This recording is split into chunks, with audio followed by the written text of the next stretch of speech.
Welcome back to another edition of Innovate Africa, where we talk to innovative businesses who impact lives on the African continent. You and I both know that every day across the continent there are people who don't have access to healthcare, don't have access to water, don't have access to electricity. Now, a lot of people complain about it. A lot of them expect the government to do something about it, and rightfully so. But others realize there's a problem. Yes, they complain about it, but they also do something about it.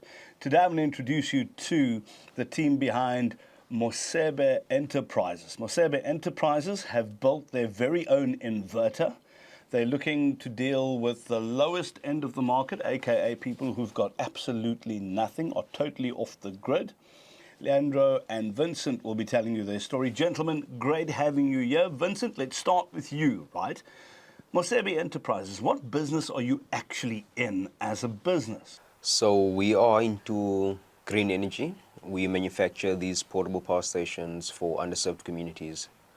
And the reason why we started doing this is because the both of us, we grew up in one of many underserved communities in South Africa. And with that came the challenges of energy poverty.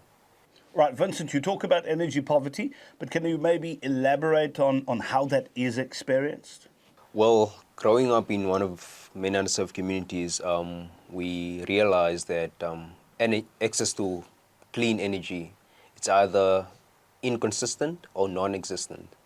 And often people tend to either resort to either illegal connections or hazardous alternatives such as candlesticks and paraffin lamps, which often lead to shack fires. Back in 2020, I had a personal setback when some of my belongings were lost to the flame due to a candle, and I sustained some burns on my right hand.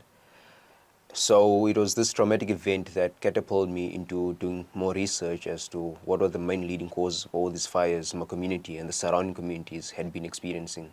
And it all boiled down to a lack of access to energy. You know, it's one thing to have an idea, it's one thing to say that I want to fix something. Let's talk a little bit about the first device that you built and how you went about doing that. Okay, so the first device that we created, it was mostly to cater for the basic energy needs. So we developed a device that simply was supposed to serve as a replacement for candlesticks and paraffin lamps. So the first device was just there to give you light source and give you the ability to charge your mobile devices. But as we went on, we realized that people's needs varied, and it's not everyone who needed a device just for the lighting. Others needed something a little bit more. Then we went back to the drawing board and tried to find ways on how we can improve on what we currently had at the time, and also try to cater for more people. Then that's when we decided now to incorporate inverters in our devices and increase the battery capacity so that it not only gives them light, but also they are able to do more with less. So Vincent, do you have any electrical experience whatsoever? Did you study it? And, you know, once you've answered that, let's talk a little bit about the materials that you've used to build the first device. Well, ironically enough, I did not study electrical engineering. This has been a lifelong journey from childhood through experimenting, try and error, failing, succeeding in certain things. It all led to what we have today. So it's been a lifelong journey, so to say. Our first unit, it was more of experimenting with discarded materials, because as much as we would like to advance our tech, we're also harming the environment in the process. So what a better way to have a symbiotic relationship between nature and the advancement of tech. So we thought, okay, what can we do in order to safeguard the environment and save lives at the same time? So we started sourcing discarded electronics, one of them being lithium-ion batteries found in old e-bike batteries and old laptop batteries. So we collected those, refurbished them, did our testings, and carefully selected those that could be used, and we started repackaging those into new battery packs, which we then now started using in our units and started providing renewable and affordable energy solutions.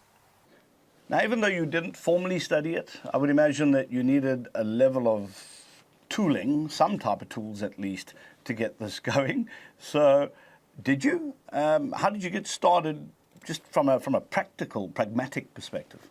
Well, you'll be shocked that when I started this, I didn't have all the high-end tools, and currently we still don't have all the high-end tech and high-end tools. We make do with what we have. So it was just a matter of actually having the passion for what I was doing and having a heart for wanting to make an impact, because I experienced what I experienced firsthand, and I know many others out there who some even lost their lives due to the fires, and others, they lost their whole livelihoods. So it was just a matter of having a heart for the people and actually wanting to make a lasting impact, which led me to use what I had and not make excuses and wait for a miracle opportunity or maybe the government to do something for me. I decided to get upon myself with the help of my colleague here and another gentleman who's not here. We put our heads together, used what we had, sourced funds where we could, and we made it work. Leandro, you've been sitting patiently listening to all of this. Just take us through your journey with Mosebe Enterprises. Yeah, the year is 2023. It is September. We are at the Sozo Foundation, right? The Sozo Foundation is a non-profit organization based in the Vrygroen community, and their main purpose and mission is to create employment for the youth, right? And through that, they've now had a program which is a business incubator to help startups. I myself have a background in software development. I went to university to study computer sciences. 2020 came along, COVID came in, and I was no longer able to go back to school to study. As a result, I stayed in Cape Town. I studied at Nelson Mandela University, and then I came back to Cape Town, and during my time back in 2020, I decided not to return back to university for personal reasons as well. After that, I did further my studies again through the Sozo Foundation, and now acquired a software development certification through Codespace Academy, who partnered with the Sozo Foundation. So I'm a qualified software developer, and by nature, I'm quite curious when it comes to innovation tech as well. And I've been using computers ever since I was a toddler, literally. Been exposed to the environment of technology and computers, and I've always been fascinated by it. That's how I even got into computer science in the first place, because I just loved the idea of using technology and advancing technology and learning more about it. And Vincent and I have literally been childhood friends, man. We grew up in the same community, same challenges, and that as well.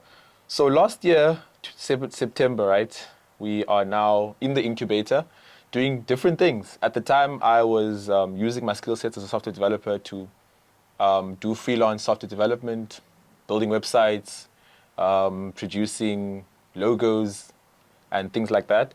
And then Vincent comes and he has first ever device, right? We literally called it Acrimony at the time. Funny enough, due to the actual storyline as well. If you know the movie, the Tyler Perry movie. So it was literally built out of a battery casing. He used the casing, and inside the casing, he had majority of these components inside there.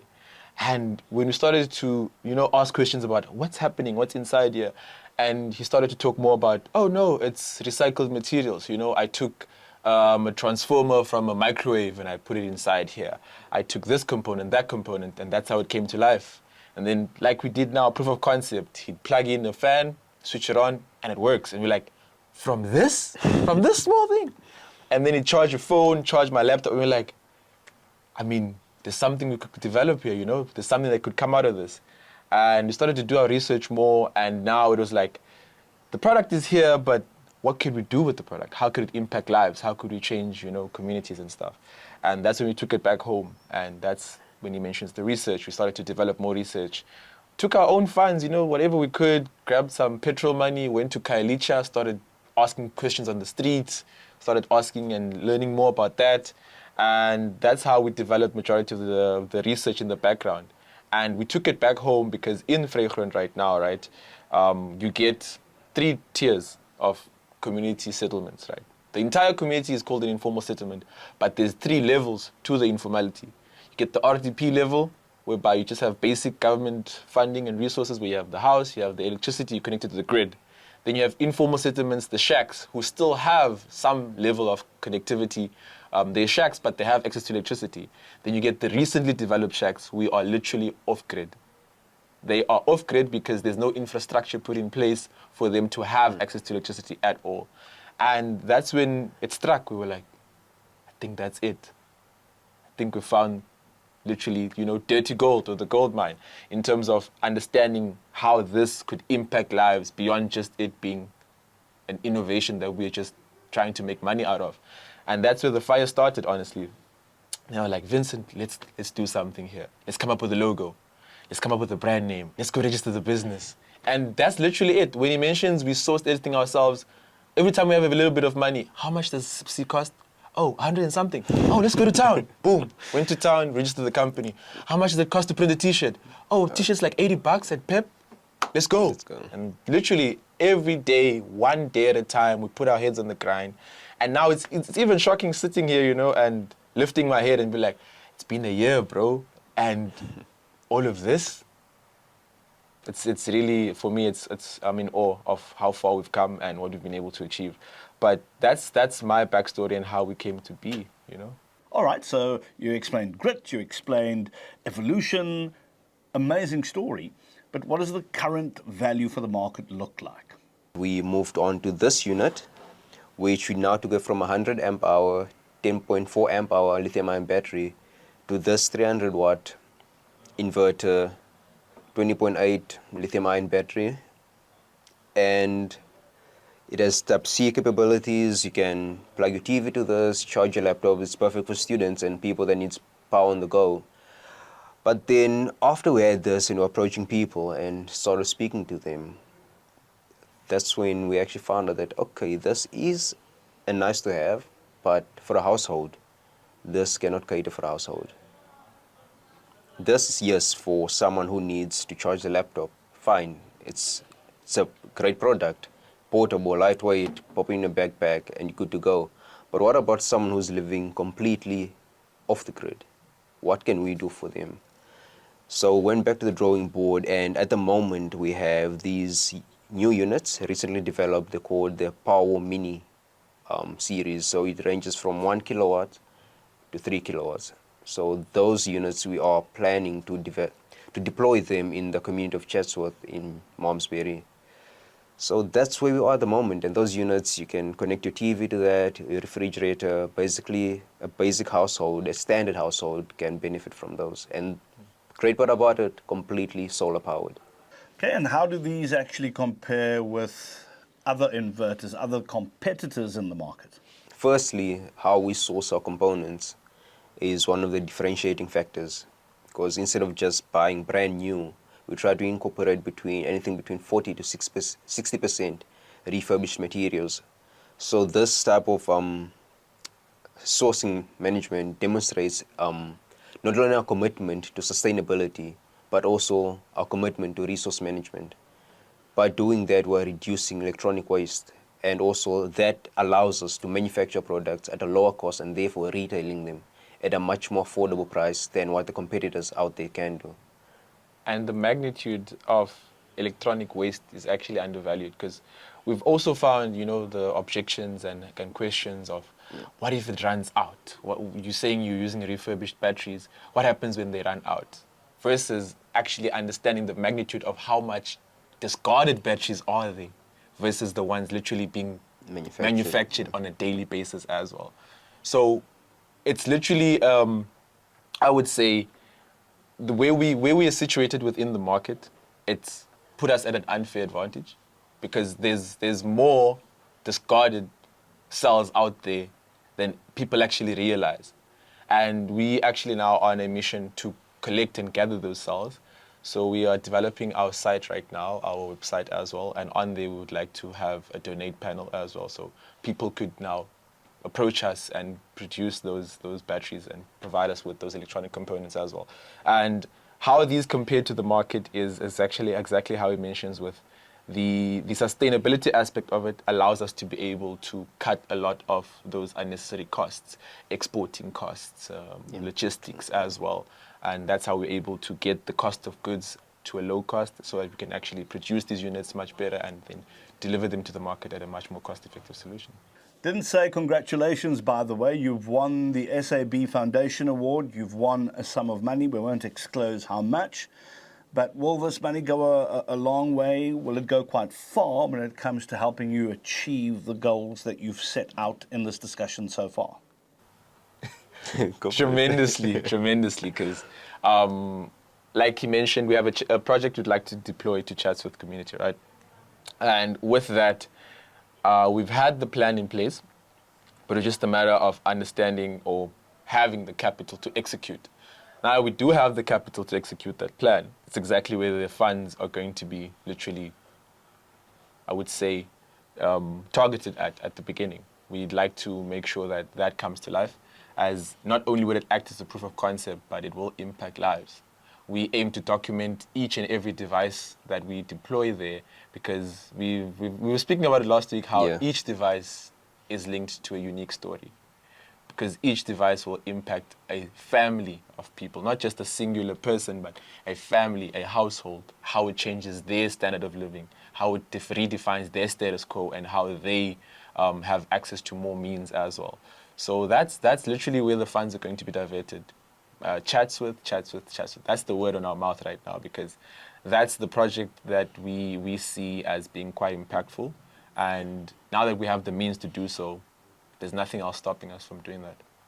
Now, it's a real treat for me to see bigger businesses who actually care about developing smaller enterprises.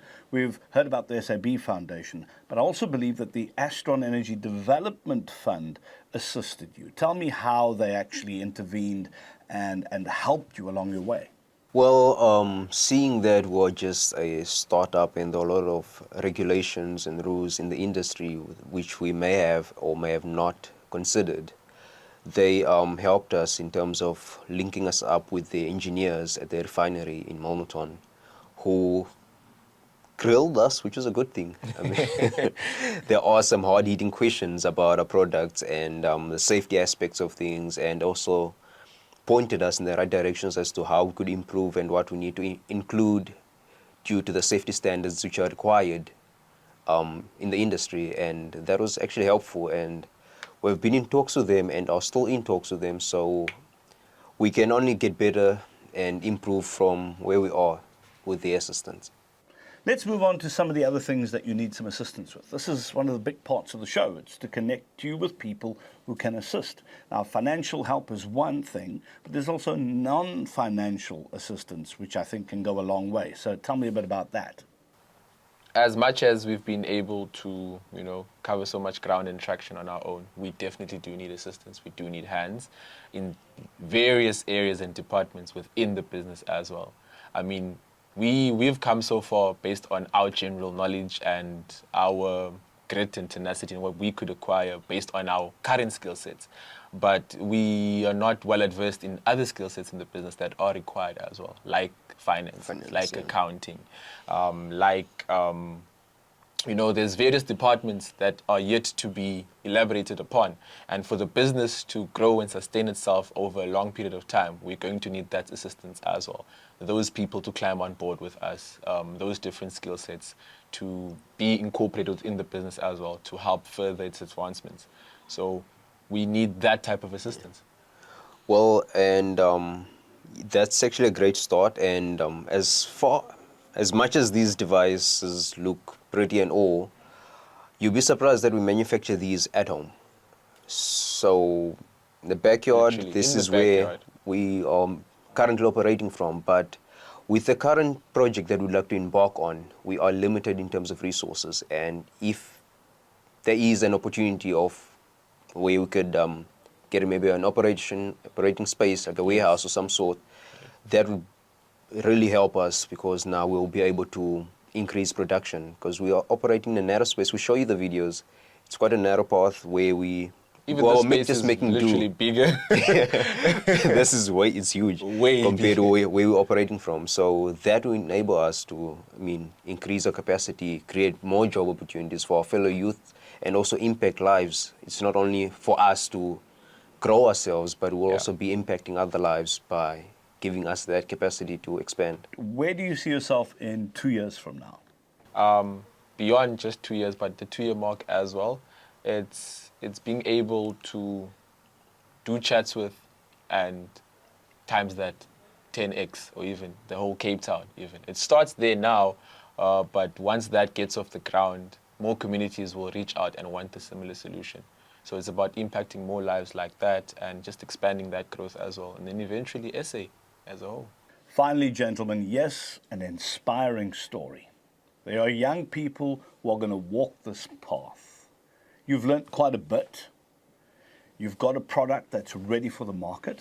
What are some of the key lessons that you've learnt that you could share with some of these young people who are also looking to, follow your lead, walk your path? Well, I would say there will never be a perfect moment to start. And you can't learn how to drive sitting in a parked car. You have to be on the road, in the car, and you figure out the rest as you go. And that's exactly what we did. We didn't have much, we didn't have all the things we needed to start, but we started anyways. And we've been improving and learning along the way. And that's the advice I'd give to others. Don't wait for the perfect moment, because that perfect moment will never come. So start. Absolutely. Just to build on what Vincent has said there, it's all about value for value. That's literally our motto. Value for value. If you produce value, that value helps impact lives, and value returns back. And as a result, we always get the question of what's your background in this field, and what did you study? And it always comes as a shell shocker when we say we literally built this off of high school knowledge, and just us being willing to make mistakes and make them early, and make them while we're still at foundational level. And the misconception of requiring or needing funding to do something. Funding is a propeller, it's an accelerant, but it's not needed to start or get the idea off the ground. The idea literally costs nothing. And it's just you being curious, wanting to learn more, asking questions, asking the right questions, and just taking it a step and a day at a time. Like the Japanese concept, Kaizen, constant improvement, 1% at a time. Gentlemen, thank you very much for taking the time. It's smile on the face time. It has to be smile on the face time. This gives me hope for our continent. It's not about needing government to necessarily step in at the beginning.